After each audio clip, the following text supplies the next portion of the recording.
giving people a couple of minutes to join in.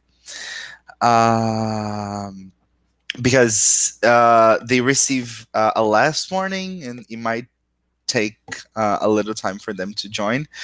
But I'm really glad to see you guys typing here on the chat box. I see people from Brasilia, Croatia, Rio, Colombia, São Paulo, Guatemala, BH. Oh, I love Belo Horizonte.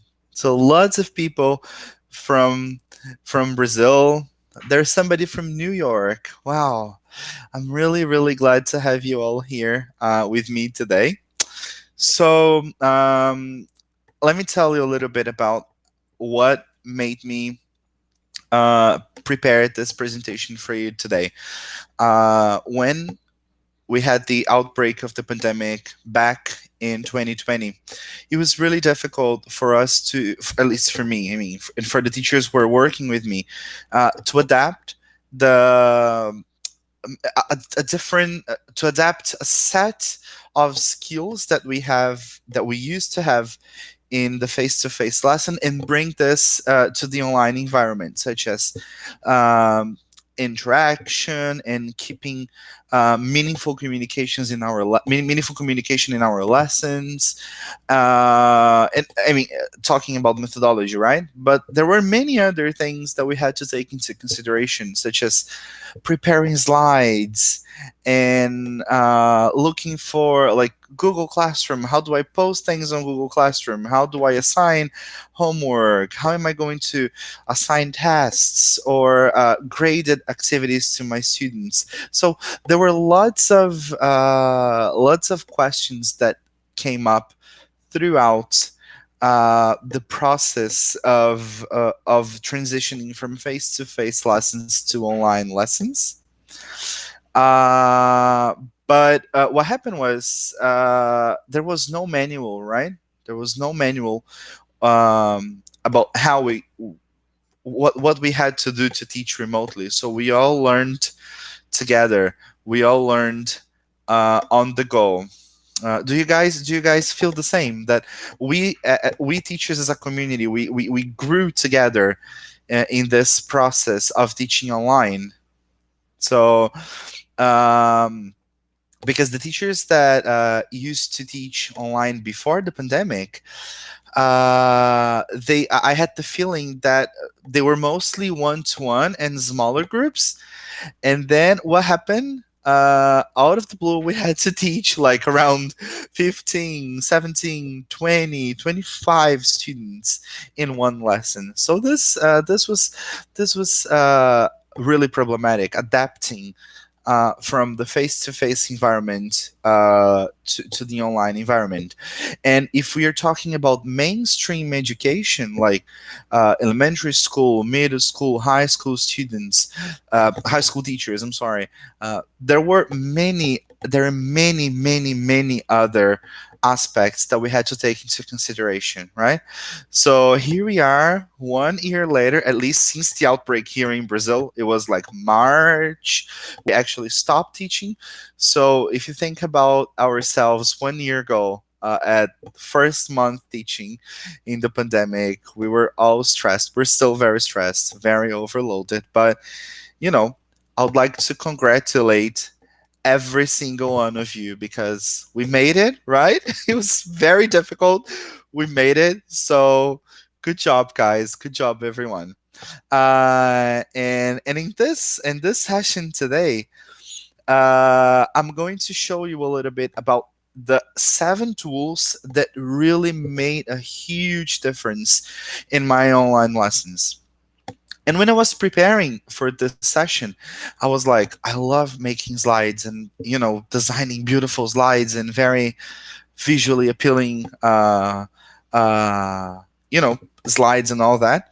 But I was like, okay, I'm showing them 7 tools, so I don't need slides for this presentation, right? So I'd rather show you guys how this 7 tools worked in like practice, in a very hands-on exposure, instead of showing a set of slides. So During our session today, I'm going to be walking you through these 7 platforms and what you can actually do with them in your lessons. And even though they saved my my life during the pandemic, unfortunately, again, at least here in Brazil, we are still in a very complicated moment in the pandemic.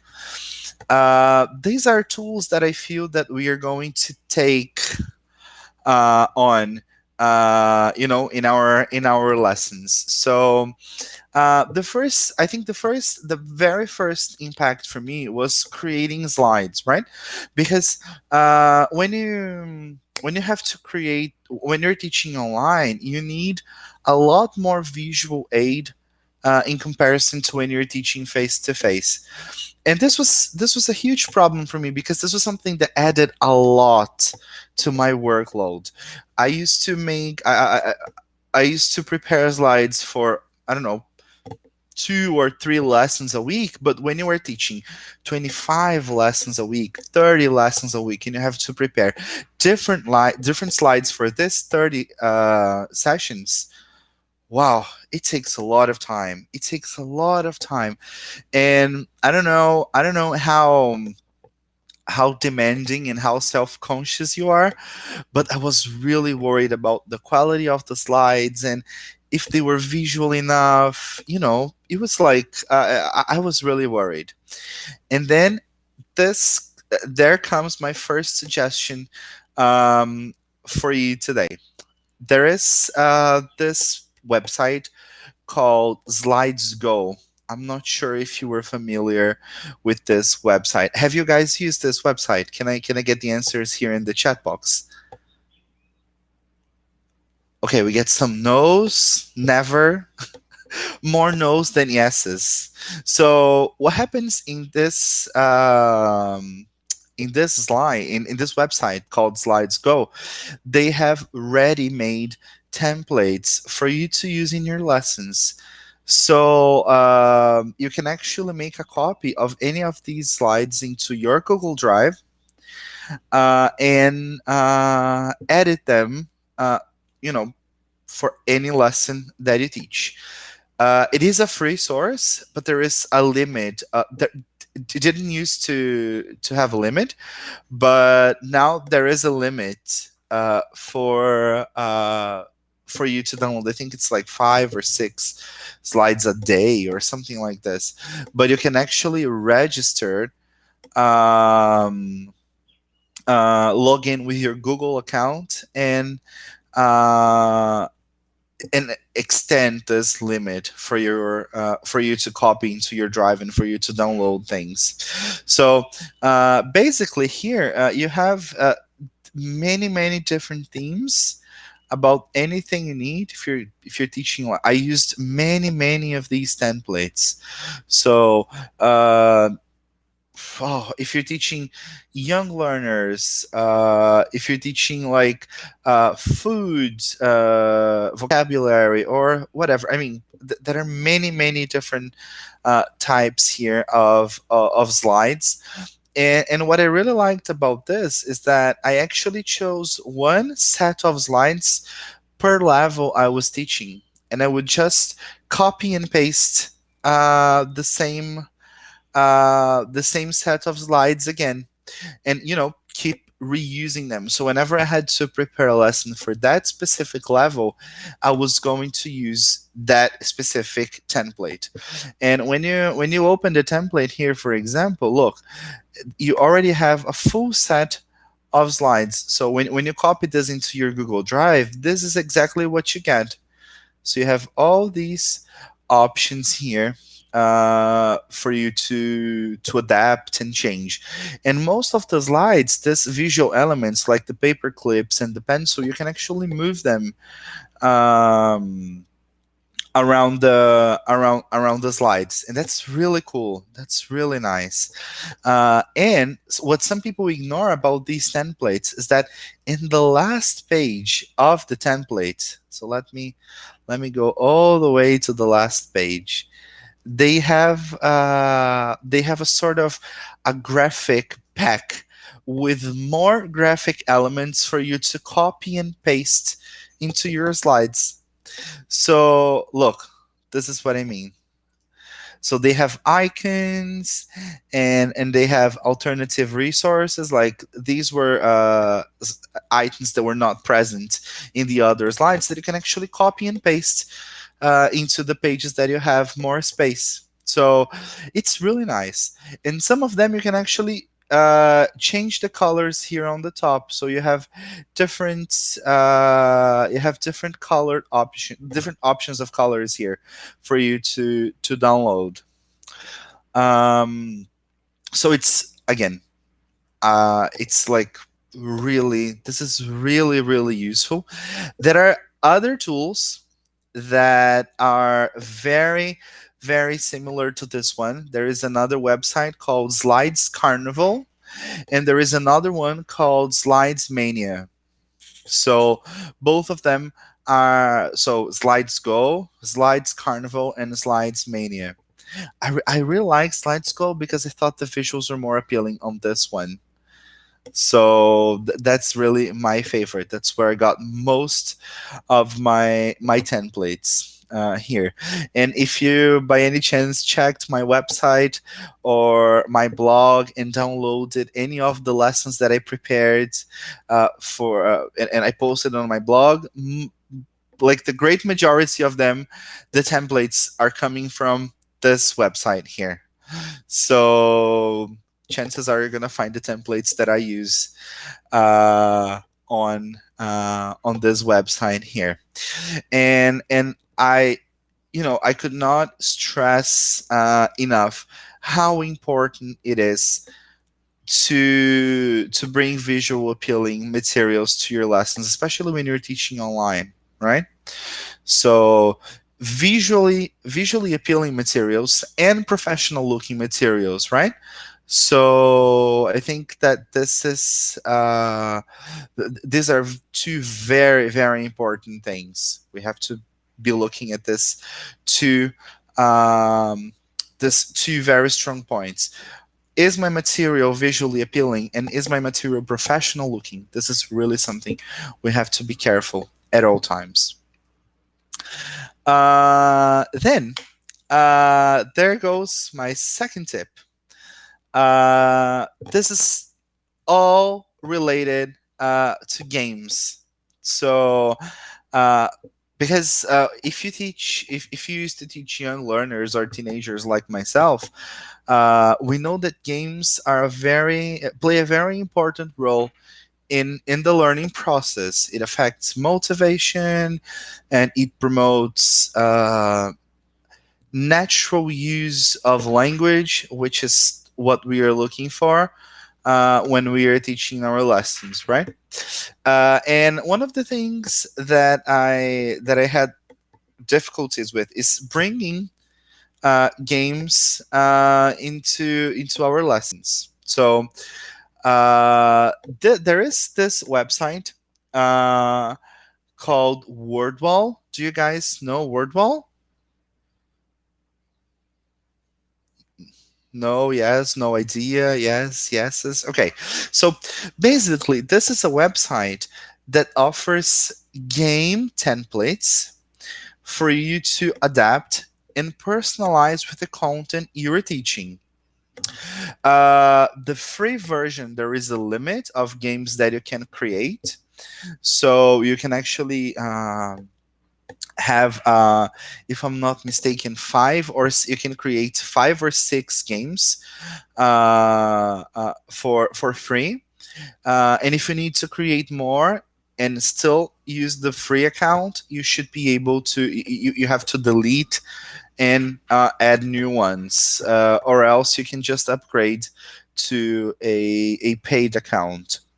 When you the address for this website is wordwall.net. It's not .com. So it's wordwall.net. This so basically here, let me show you some of the activities that I created. So this was a upper intermediate group, if I'm not mistaken. I prepared this speaking wheel for them. We were practicing the use of past models, and I just shared this link with my students, and they were in the breakout rooms working in pairs or smaller groups or trios, and they would have to talk about the topic that was present in the speaking wheel. Everything here is online. You create online, you share the link with your students, they access the link individually. So there is no connection between, like, group A is spinning the wheel, so this is going to interfere in group B. So this does not happen here. Yeah. The thing about the coolest thing about this website here is you can actually personalize what's inside the wheel. Yeah. This I saw someone suggesting wheel design here. It's free and no limit. That's true, free and no limit. But the difference between wheel design and Wordwall is that Wordwall offers different templates, not only the wheel. Yeah? So, for example, I was teaching young learners, and the course book that I was using, there was this story called "The Sore Paul." So I assigned this activity as a homework for my students. So I showed them the part of the story, and they had to click on the correct sentence that was related to this part of the story. So in this case, I don't remember the story actually here, but this is another example of this exercise. So basically, what I did is I used this with young learners. They were around 8 7 8 years old. So I shared the link with their parents, and parents share the link with them. So this is a really cool alternative. We have here templates for memory games. You can actually create memory games here. This is from the same story that I showed you guys previously. So basically, you have to play a memory game here. I also created something similar to these memory games to practice the family members. For example, I taught family members, and I used Disney characters. I don't know how big you are on Disney cartoons, but I am a Disney freak person. So basically, they had to find the references to the family members here, like this one, for example. Yeah? It's very user friendly. You can create any of these activities. These templates I'm showing you, they are all ready, and all you have to do is feed the platform with the information that you want, be they images or text. Yeah? So on the left, let me show you here. There are other types of tasks, for example, like this one, where you have parts of the house, and you have to link the vocab to the part of the house. So you decide, for example, where these tiny dots are going to be and what words should be connected to them. As I said, Wordwall is online, so this means you cannot download anything. So it's all online, available online, and it should be played online as well. The examples that I showed you are for young learners, right? But I used this with adults, for example, as the speaking wheel, for example, and then I had this vocabulary practice for B2 students. So this is just a different way of doing things. So let me check some, because there are some questions here. These many options are for paid version. There is a great variety of templates for the free version as well. There are only a couple of two or three options that they are available only for the paid version. Yeah. The biggest difference I think between the free and the paid version is the number of games you can actually create. Um, so as I said, I use them both as classroom activities and also as homework. Right. So I sent the link to my students, to younger learners via email, and to older learners using um, Google Classroom. I just shared the link as one of the tasks or one of the classroom materials or as an assignment, for example, on Google Classroom.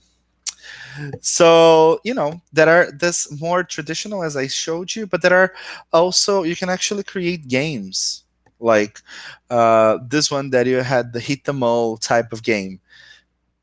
So this one, for example, it's my students, they had to hit only the moles that carried food option. So it starts really slow, but as you progress in the game, you can this starts going faster. Yeah. So um, it's an amazing tool, an amazing tool. It's totally worth it.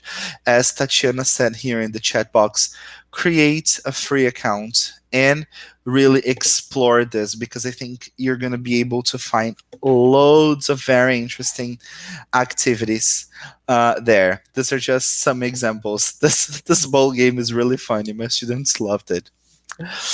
Now, still talking about alternatives for classroom activities.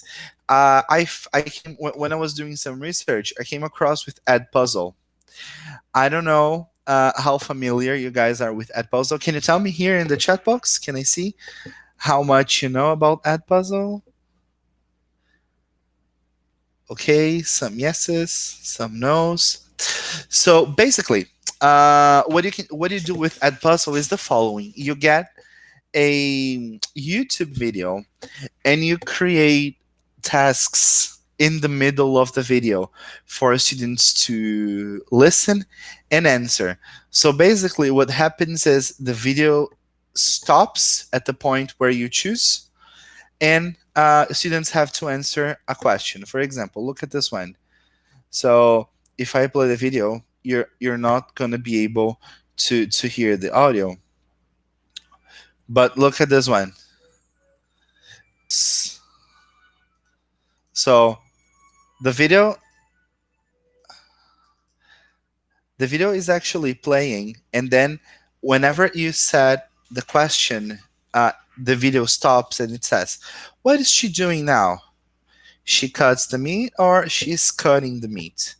And then you click on the correct answer and submit. Then the video goes on. This one, it's I would say for secondary students, primary students eventually, but you can actually have listening comprehension tasks if you have like an interview, for example, and you want to drop questions in the middle of the interview. All you have to do is create a new activity yourself, and you decide where the questions are going to appear for your students. And again, this can be assigned as um, as a homework. I normally use this as a homework, or sometimes as a pre lesson task. So they had to do this activity before the lesson. So this is a great tool as well. All the videos here, you can actually collect videos from YouTube. So you get the videos available on YouTube, and you create your activity based on that video that you have selected.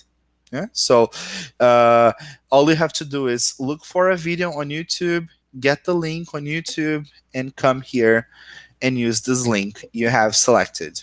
So it's a really, really useful tool. I've used this with younger learners, with teens, with adults. So all the rate, all the ages and levels as well. What's going to decide the level and the age you're teaching is basically the videos that you choose, right? So this is what's going to make the difference when you are teaching. So how are we doing so far? This is the third tool. I promised I would show you 7. So we're nearly halfway there. So can I get some feedback here? Viviane asked if it's possible to use it with math lessons. Well, I think if you find a video that talks about math, perhaps, I don't know, I can think about geometry with the pyramids or something like this. This would definitely be possible. Yeah. So I think that it's there's also it depends on the content you find. I see lots of very valuable tips here in the chat box. So please make sure that you are also checking the chat box, because I really love the interaction you're having here and sharing other tools. Some of the tools I don't even know, and I'm going to be checking them later.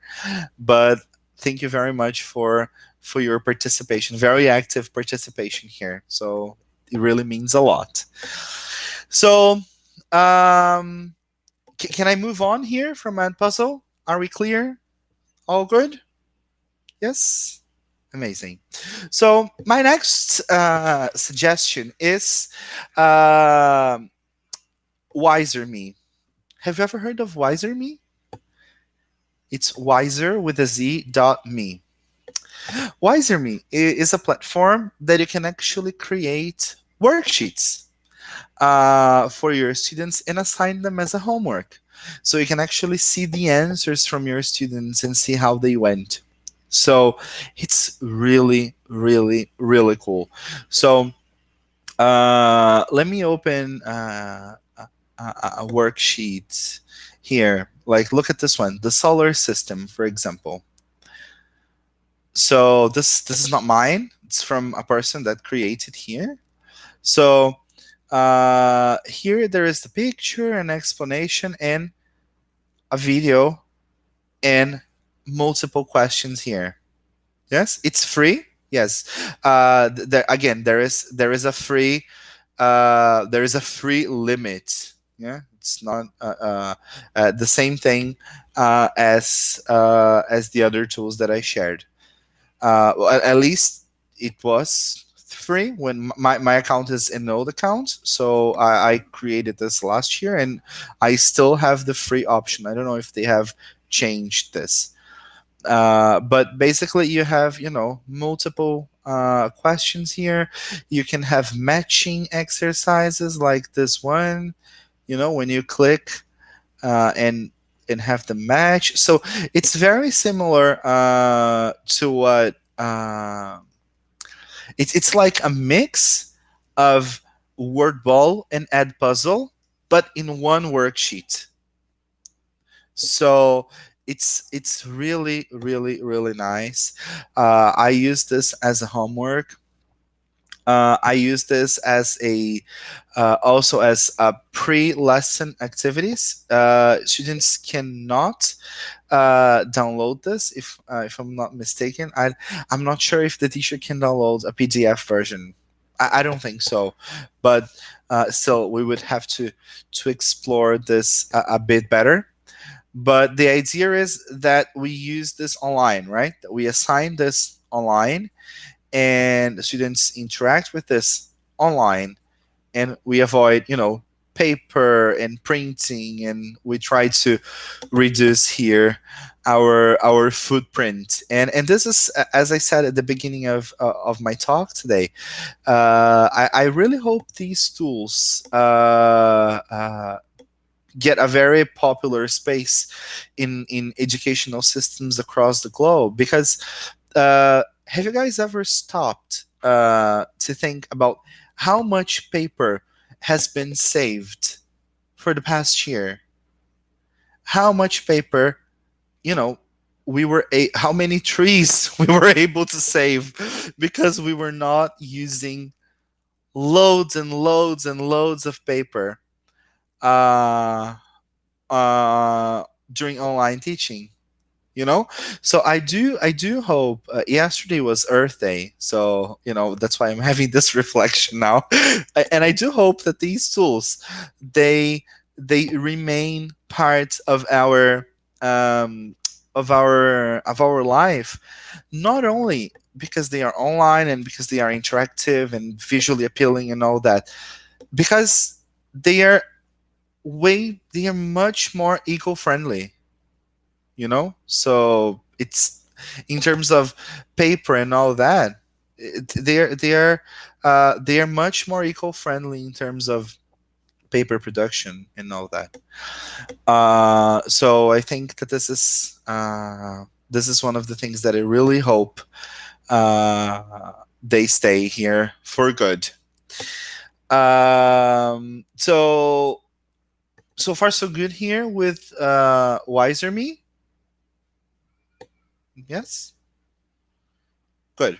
So one of the things that I heard somebody saying here, I totally agree that the use of technology uh, can be very prohibitive at some contexts, right? Because not all the students have access to internet connection and to computers. But if this is your case, you as a teacher should be prepared on how you can cater for your students' needs in terms of accessibility, right? If they have access to to internet connection or not, if they have a computer at home or not. But I see the future as people having more access to technology. I think that this is the natural uh, path. This is the natural course of things, right? So perhaps if your context does not enable you to use this kind of tools for good once the lessons are back to normal, however whatever that means, uh, eventually at some point in the future this will be a change that's going to come for your context eventually. But if your reality is like mine, where my students have access to technology, they have access to computers, I mean, why not, right? Why not bring this activities, incorporate them in your routine even after the pandemic is over. Yeah. So are we good to move on to the next tip? Yes.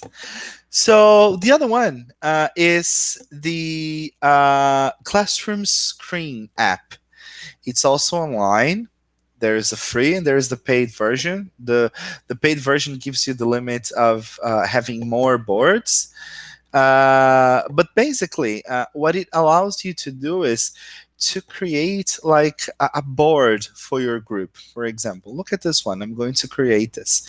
So here you can personalize the background. You can, put different pictures here or just a color.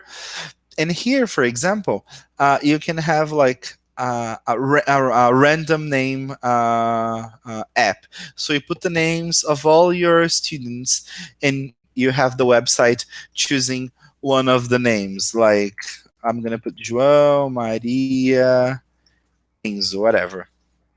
So you're once anytime you click choose, the website is going to do that for you. Uh, You can also use timer for activities. So you give students some time for an activity in the book or something like this. You can add things here, right?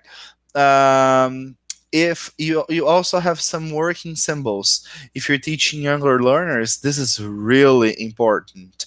You actually tell students when it's time to talk, when it's time for questions, when it's time for a group activity. So I've also used traffic lights to indicate like behavior, how they were behaving that day, or when it was time to speak or not. So it's a really nice platform.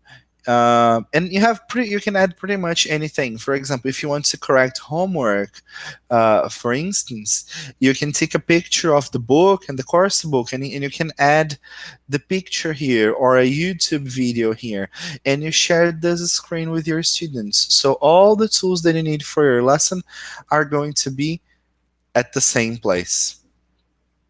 So it's really, really nice. If you work with exam preparation, for example, like I work with Cambridge exams. I prepare teachers for Cambridge exams.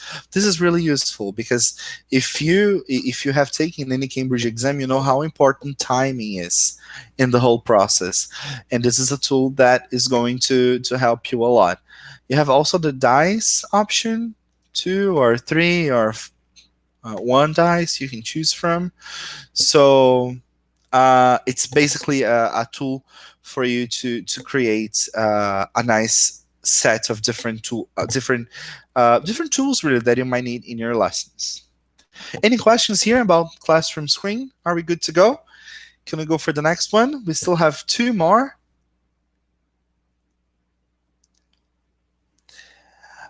This is not. Students cannot contribute to this activity. This is like teacher kind of thing. Yeah, so you as a teacher, you control this tool. This is not really interactive. The name again is classroomscreen.com. So classroomscreen.com.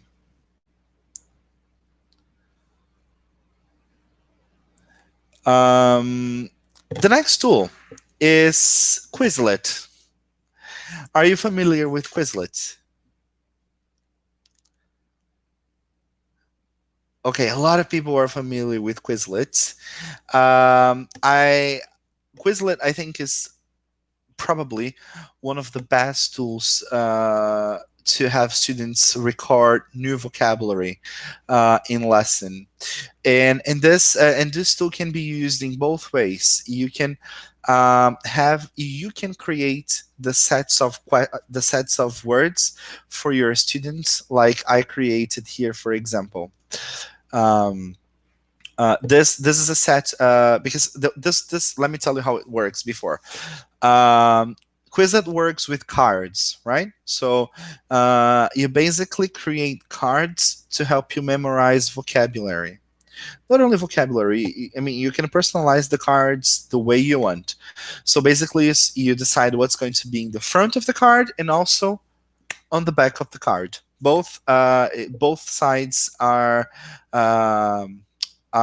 you can actually personalize the information that you're going to put there. This one, for example, when I prepared this set of cards, I posted the word on one side, and on the other side, I actually wrote an example for this word. But what you can do is you can put a definition for this word here in the back. And if students have the link to this set of cards, it's a great way for them to study and practice the vocabulary you've had in a specific lesson. So you can know, in this case, for example, I wanted my students to see the words in use. That's why I wanted them to. That's why I posted examples on the back of the cards. But you could put definitions, synonyms, antonyms, I mean, whatever comes to your mind in your lessons. The coolest part about Quizlet is here on the side. We have a learn type of activity. We have the write type of activity, and the students are going to see the example and they have to write what word goes there. We have spelling practice, we have a test, and we have some games as well, like matching, for example. So you have the words and you have the examples. So in New Year's Eve, cariocas usually gather in Copacabana Beach to watch fireworks display. Or Jusada has already ridden a float during parades in Rio. Yeah. So this is a way of practicing vocabulary, because what I saw my students doing, they were always taking notes um, of the vocabulary they learned in the classroom on their notebooks and all that, but they were not using that later on. So when I told them how to use Quizlet, they were able to access my sets of cards, and at the end of the lesson I asked them to open their Quizlets and create sets of cards based on words that they learned in that lesson, from feedback moments, from a video that we watch, from a text. Because remember that learning does not happen only based on the words that you want your students to teach. We have to take into consideration, for example, what they have learned during the lesson, which was not what we planned. So, those moments when they say, "Teacher, how do you say this in English? How do you say that in English?" Which are like words um that they need in order to participate in a speaking activity, for example. These were learning moments that were not part of your target language. And this is the moment where we need to give our students the chance to record these new words that were learning moments for them, not necessarily the learning moments that you planned. Does that make sense? Is it clear? So my idea here is, what I'm trying to tell you this here is, create sets of cards that you find important of the target language you're trying to teach, but also give your students the chance to create their own cards, to create their own vocabulary, to choose the words they're going to put there. So can I move on? So this is the 2, 4, 5, 6th. No, this is the 6th tool. Yes, that I'm going to share with you today. The next one is Mentimeter. Are you guys familiar with Mentimeter? Mentimeter is a platform where you can create presentations, but they are interactive presentations. For example, you can create an option here for students to post words, for example, and as students post words using their phones, the Mentimeter automatically creates a word cloud on the presentation that you are showing your students. You have voting options. For example, students can actually vote for questions or anything that you are trying to share with them. And as they vote, you are going to see the levels of the answers. So this is a great way to make students participate in and have them see the result of what they are doing right away, of bringing word clouds and voting. I mean, that are many mind maps, that are many things that you can actually create here. Let me create a new presentation so you can see all the options available. So you can have multiple choice, word cloud, open questions for them to write their questions, and you see all the questions here. We have scales and ranking. So I mean, that are, and you have like traditional slide contents like videos and all that. So I've never used this tool as slides, like for the whole lesson. I used my slides on Google Slides, and I used Mentimeter for interactive moments. For, I mean, for any of these, basically, the ones that I used were these ones on top, like multiple choice, chaos, word cloud, questions, ranking, and Q&A. So this is what I used from Mentimeter. Yes. So I also suggest you guys create your free account there and explore, because there's a lot you can do with this. And last but not least, probably my most used tool of the remote teaching year. So if I were to give an award to the best tool, I would go for Google Gemboard. So basically, Google Gemboard is an interactive whiteboard by Google. This can be this is going to be uh, like you can share the link with your students, and you can all work on them collaboratively. So you are actually going to write. If you have a tablet in your house, you can actually write with a pen on the tablet. You can add sticky notes here, and you can have all your students adding sticky notes to questions or things they want to say. You can have them add pictures from Google, for example. So if you put here cats, for instance, you have pictures of cats. I like this one better. I'm going to add a picture for you to see how this works. So you add a picture. So you can use Google Jamboard for many, many, many, many, many things. You can use Google Jamboard for projects, for speaking activities, for games, for, I mean, anything you need. And the best part about Google Jamboard is that it's for free. It's 100% for free. So you don't have to pay for anything, anything. So it's all there for you to use. I have created some activities on Gemboard myself. So I have like very very sophisticated Gemboard activities, like this one, for example. Mr. Potato Head. My students could actually create a Mr. Potato Head because I was teaching them parts of the body, so they were able uh, to build their own potato heads. Uh, if you're teaching like older learners, for example, teenagers, or like this is like I use this with teens and with adults. I was teaching family members, so I have this Gemboard with the royal family.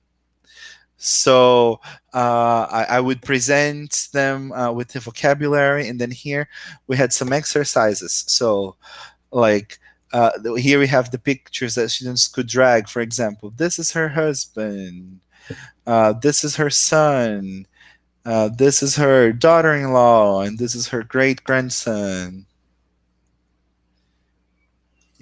So as I said, the greatest thing about Gemboard is that it's 120% uh, you're 120% free to do whatever you want. So I prepared this one for Easter, for example. This was an Easter egg hunt.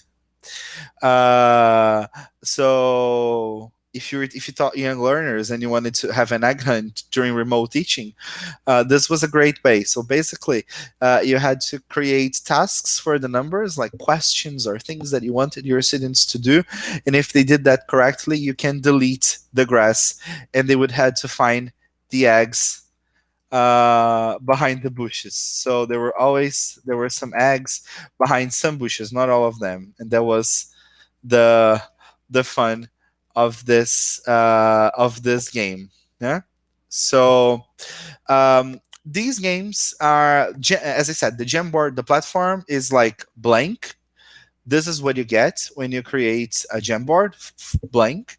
But this is what you can do when you combine external platforms and the Gemboard. So there are many things you can do. See, I have many Gemboards I have created. So I use Gemboard with teacher training. So there are training sessions that I use Gemboards with the teacher that participates in the courses. Yeah. So these are this is a little bit of what I have produced. I have made a few of these Gemboards available on my website. So I'm going to share the link with you here now. So the link, you should be seeing the link here on the screen already. So when you enter in my website, you have the blog option here. So here at the blog option, you have not only the Gemboards that I have created, but many lessons ready made that you can actually download and use this with your students. So yesterday was Earth Day, and I shared this lesson plan that I prepared last year, which was the life cycle of a sneaker. So this was a lesson to practice the present perfect, and the whole lesson is talking about the environmental impact of a sneaker, of the production, manufacturing of a sneaker.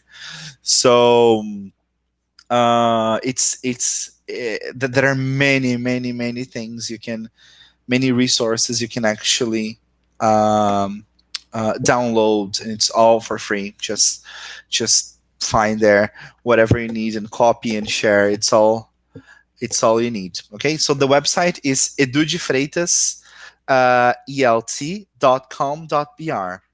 So there is a click here banner somewhere in your in your screen.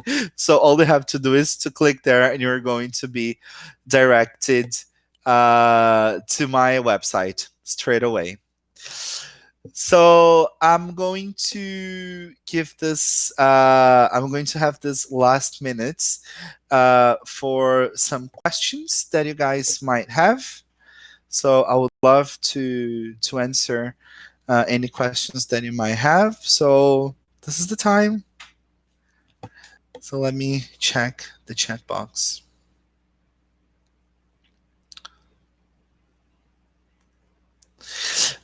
Oh, this is an interesting question here. It says, how much time? I think I would spend too much time preparing my lessons since I'm not used to it. Any suggestions to manage my time wisely? Amanda, I think this is about practicing. Planning lessons can be very time consuming, very time consuming. And I would say that it's like riding a bike. It's like cooking. It's gonna be difficult at first. It's gonna take more time at the beginning, but as you go, things tend to get easier and faster. So I think looking for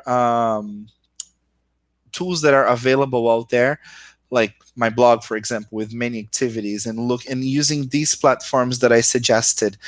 They already have lots of things that are created by other teachers across the globe that you can actually use. So I think that not creating everything from scratch, but looking at things that have already been created by other teachers is also a great way to start.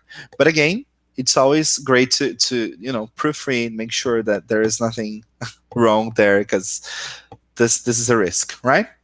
So somebody also asked me, how about Kahoot? Well, I think Kahoot is like, I decided not to talk about Kahoot in this session today, because I mean everybody is familiar or they have heard about Kahoot. So Kahoot is also a great tool. If you have never heard of Kahoot, I think you should, because students love this, and it's a great tool as well. Uh, so let me see. Um, Someone asked me about how do we have breakout rooms. This is going to depend on the platform you use. If you're using Zoom, the paid version of Zoom, it already gives you breakout rooms. I watched the Google conference for educators 2-3 weeks ago, and they said that they are bringing breakout rooms to Google Meet as well. But I mean, we don't know when this is going to happen, but this is going to happen hopefully. So let's take a look there. Um, Ideas to work without connectivity. Lena, I did not bring ideas to work without internet connection today because since we were talking about remote teaching, I assumed that most of the students they had access to internet connection somehow. So unfortunately, none of the tools that I shared today are will work without internet connection. So let me go all the way to the end, see if I have. So someone asked me how you got so creative. So I think that creativity is something that you exercise every day, right? So you exercise. It's something that you need to exercise every day. And we as we teachers, we are already more creative than the average population, but we should not take this for granted. It's something that we have to exercise every day. Yeah. Let me see what other questions here. How about answer keys and feedback to the students? I use the Gemboard to give feedback to students and to share answer keys. So, does your blog allows us to access all the materials you've created for all the tools you have presented? Not all of them, mostly Gemboard and the slides. I have slides and I have the links to some Wordwall activities. But Wiser Me no, and EdPuzzle no. They are all inside the platforms really. Let me see. Which platforms do you use to make those Gemboards? Well, it depends on what I need, but I can use designing platforms. I can use slide creators. There are many alternatives I can use to create Gemboards. So let me see. Lots of thank you. All right, guys. So, well, you have the link to my website. On my website, you have lots of information about courses I offer and workshops I offer. So just take a look at the website. The dates for future workshops, for future courses are all there. And you also have a way to talk to me on Instagram. So you can follow me on Instagram. It's Eduardo de Freitas ELT. So I just put it in the chat box. So you can